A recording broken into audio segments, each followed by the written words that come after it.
खुदावंदा ये तेरे सादा दिल बंदे किधर जाएं, खुदावंदा ये तेरे सादा दिल बंदे किधर जाएं, कि दरवेशी भी अय्यारी है, सुल्तानी भी अय्यारी। सलाम, नमस्ते, सत श्री अकाल। मैं हूं आपके साथ हर्षिता मिश्रा और आप देख रहे हैं टाइम्स मेल। इस वक्त पूरे साउथ एशिया में टोपी, कुर्ता पजामा और लुंगी वालों ने क्या गजब का कहर ढा रखा है। एक तरफ फलस्तीन पर इजराइल कहर ढा रहा है, तो वहीं दूसरी तरफ अपनी बहन, बेटी और औरतों को नचाने का ठेका भी टोपी वाले कौम ने अपने कंधों पर उठा लिया है। यूं समझ लीजिए कि आज अगर कलमा पढ़ने वालों से कह दिया कि तुमको 1 लाख रुपया मिलेगा, बस तुमको अपने कलमे में इनकार करना है, तो शायद ही कोई गली कूचा इलाका और मोहल्ला बाकी होगा जहां पैर रखने के लिए जगह मिल जाए। आज की हालत को देखकर ऐसा लगता है कि शायद चंद लोग ही बचे होंगे जो खुद को मुसलमान कहेंगे। लेकिन हम ऐसा क्यों कह रहे हैं? दुनिया की एक ऐसी कौम जिसने नस्लवाद का खात्मा कर दिया, जिसने तमाम इंसानों को एक बराबर माना, जिसने औरतों, बच्चों और बुजुर्गों को उनका हक दे दिया, जिस कौम ने गुलामों और लौंडियों के माथे से रखेल का ठप्पा मिटाकर उनको बीवी बना दिया, जिस कौम ने आंख खुलने से लेकर हमेशा के लिए आंख बंद होने तक कायदे कानून और सलीका सिखा दिया, जिस कौम ने खाना खाने से लेकर गुस्ल तक और बैतुल खुला में दाखिल होने तक बाकायदा दुआ, आयात और सलीका सिखाया, उस कौम की हालत हिंदुस्तान, पाकिस्तान और बांग्लादेश में इतनी बदतर क्यों है? क्या मुसलमानों ने मोहम्मद को छोड़ दिया या फिर रब्बे कायनात ने ही इनसे मुंह फेर लिया है? जिस कौम की गरीबी और लाचारी की हालत आज़ाद भारत में बदनुमा दाग बन चुका हो, उस कौम को कमर हिलाने से ही फुर्सत नहीं मिल रही है। जो कौम एक दिन के मुशायरे के लिए लाखों रुपए पानी की तरह बहाने में यकीन रखती हो, उसे स्कूल की क्या ज़रूरत, उसे कॉलेज की क्या ज़रूरत, उस कौम को यूनिवर्सिटी की क्या ज़रूरत? पर नहीं साहब, बिल्कुल नहीं। स्कूल, कॉलेज, यूनिवर्सिटी ये सब फालतू लोगों के काम है। गुटखाबाज कौम को स्कूल, कॉलेज और यूनिवर्सिटी की ज़रूरत नहीं, बल्कि इनको बियर बार, कसिनो और डिस्को बार की ज़रूरत है। जो कौम अपनी बहन बेटियों के हिजाब और दुपट्टे की हिफाजत नहीं कर सकती, उस कौम से क्या ही उम्मीद की जाए? कम से कम मुसलमानों को इकट्ठा होकर अपना स्कूल और हॉस्पिटल ही खोल लेना चाहिए। एक तो ऐसे ही अपने बच्चों को स्कूल भेजने से ये लोग 13-22 करते हैं। हिजाब के विरोध होने के बाद इन्होंने लड़कियों को स्कूल भेजना ही बंद कर दिया। अगर इतने जज्बात भड़क रहे हैं तो चंदा इकट्ठा करके स्कूल बना लीजिए, अपने बच्चों को टीचर और प्रोफेसर बनाइए। अपने बच्चों के लिए हर इलाके में ना सही कम से कम कई गांवों का चंदा इकट्ठा करके एक हॉस्पिटल और एक स्कूल तो खोल ही सकते हैं। पर कुछ करने के लिए हौसले की जरूरत है। ऐसे 420 लोगों ने चंदा वसूल कर दौलत इकट्ठी कर रखी है, जो खुद को कल तक कौम का खादिम कहते थे। जो कौम शेरो शायरी और मुशायरे की महफिल सजाने के लिए खुद को कुर्बान करने के लिए तैयार हो जाती है, खुद को बेचने पर तुल जाती है, वाकई उस कौम के पास खोने के लिए और कुर्बान करने के लिए कोई कमी नहीं है। हमारा पड़ोसी देश पाकिस्तान तो टूरिस्ट वीज़ा लेकर सऊदी अरब में भिखारी बनकर पैसे वसूलता है। मतलब कि हम मुसलमानों की बात कर रहे हैं, किसी यहूदी की नहीं। भारत में मुसलमान तो खुद को बर्बाद करने पर तुला है। आखिर क्यों लात जूते खाने के लिए तैयार बैठे हैं दक्षिण एशिया के मुसलमान? आखिर क्यों हर जगह से दुत्कार कर भगाए जा रहे हैं मुसलमान? आखिर क्यों मुसलमान ही हो रहे हैं मुसलमान से परेशान? बताएंगे आपको और भी बहुत कुछ। लेकिन आप अगर हमारे चैनल पर नए हैं और पहली बार हमारी वीडियो को देख रहे हैं, तो आप हमारे चैनल टाइम्स मेल को सब्सक्राइब कर लें, वीडियो को लाइक कर दें और बेल आइकन का नोटिफिकेशन बटन भी प्रेस कर दें, ताकि बिना देरी हमारी हर खबर आपको मिलती रहे। लौटते हैं आप खबर की तरफ। इस वक्त पूरी दुनिया में गजा और फलस्तीनियों को याद किया जा रहा है, पर हमारे साउथ एशिया में क्या गजब की नौटंकी देखने को मिल रही है। खासकर हिंदुस्तान, पाकिस्तान और बांग्लादेश का मुसलमान ऐसे रास्ते पर चल पड़ा है जिसका कोई मंजिल ही नहीं है।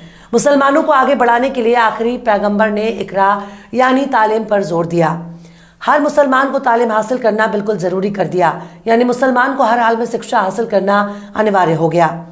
पर भारत के मुसलमान खुद को अपडेट करने के लिए 15,000 का फ़ोन ले सकता है, पर 5,000 की एडमिशन फीस भरने में नानी याद आ जाती है। स्कूल कॉलेजों में भेदभाव के शिकार भी मुसलमान होते जा रहे हैं। इनके पास ना तो कोई सामाजिक लीडर है, ना ही पॉलिटिकल लीडर।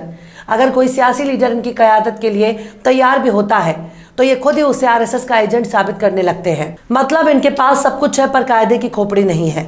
बच्चों को हायर एजुकेशन से बिल्कुल दूर रखना चाहते हैं। खासकर लड़कियों के मामले में मुसलमान दिन ब दिन पिछड़ता जा रहा है। ये एकजुट होकर दरगाह बनाने के लिए पैसा इकट्ठा कर सकते हैं, एकजुट होकर कव्वाली के लिए चंदा वसूल कर सकते हैं, एकजुट होकर मुशायरे के लिए चंदा बटोर सकते हैं, एकजुट होकर महज एक रात के लिए बड़े शायर को बुलाने के लिए 5 लाख का चंदा इकट्ठा कर सकते हैं, पर एकजुट होकर खुद के लिए स्कूल, कॉलेज, यूनिवर्सिटी बनाने के लिए पैसा इकट्ठा नहीं कर सकते। फिरका परस्ती के नाम पर आपस में लड़ाने वाले मौलाना की तकरीर के लिए इनके पास पैसा है, पर अपने बच्चों को पढ़ाने के लिए ना तो इनके पास पैसा है, ना ही हौसला।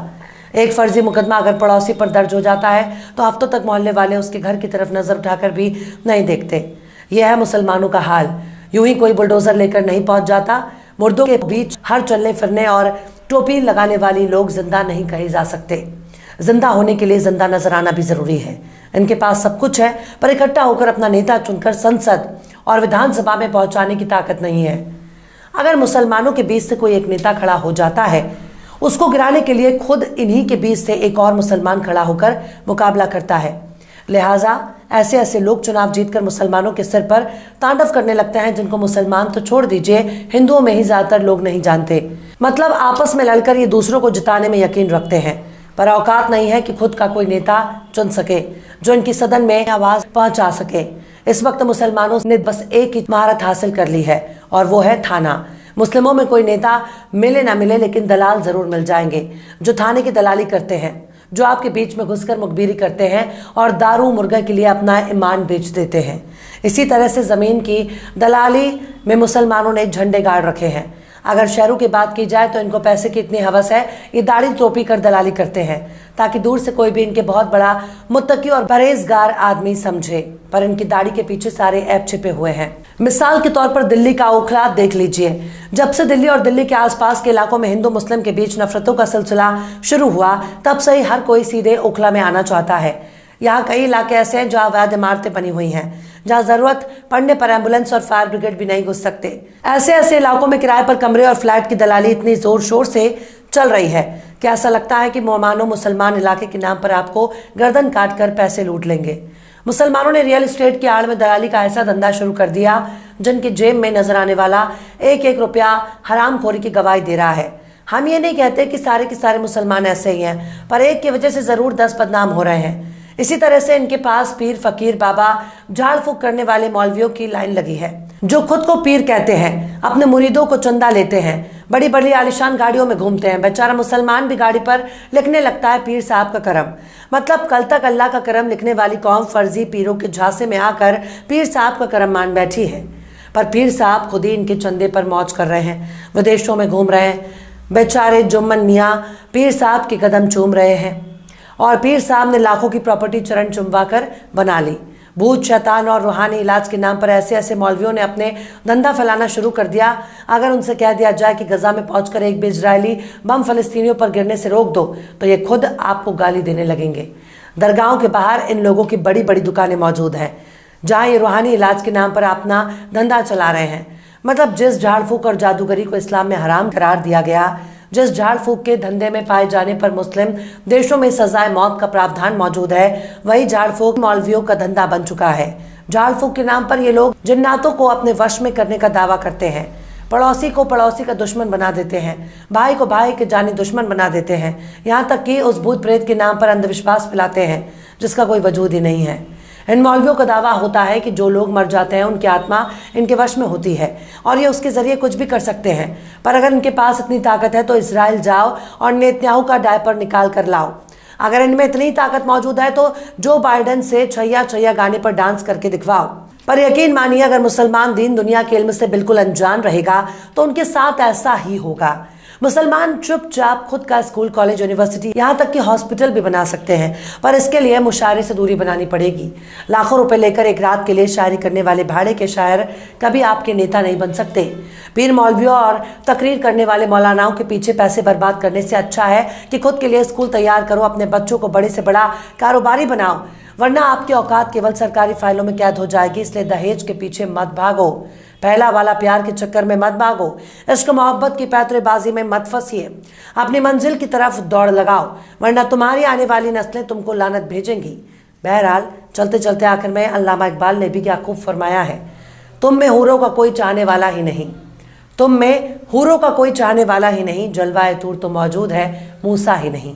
फिलहाल इस वीडियो में बस इतना ही। ये वीडियो आपको कैसा लगा कमेंट बॉक्स में आप जरूर बताइएगा। वीडियो पसंद आए तो लाइक करें। हमारे वीडियो लिंक को फेसबुक, ट्विटर, व्हाट्सएप पर अपने रिश्तेदार, यार, दोस्तों को भी शेयर करें। और बेबाक, निष्पक्ष, स्वतंत्र पत्रकारिता को सपोर्ट करने के लिए आप हमारे चैनल टाइम्स मिल को जरूर से सब्सक्राइब करें। और हाँ, बेल आइकन की घंटी वाली बटन भी आप जरूर से दबा दें ताकि आपको हमारे आने वाले नए वीडियो की नोटिफिकेशन फौरन ही मिल जाए।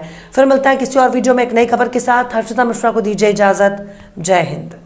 तो देख लिया आपने हमारे इस वीडियो को। हमें उम्मीद है कि आपने हमारे वीडियो को लाइक किया होगा और दूसरों को भी शेयर किया होगा। अगर अभी तक आपने हमारे चैनल टाइम्स मेल को सब्सक्राइब नहीं किया है तो जल्दी से सब्सक्राइब कर दें और बेल आइकन भी प्रेस कर दें।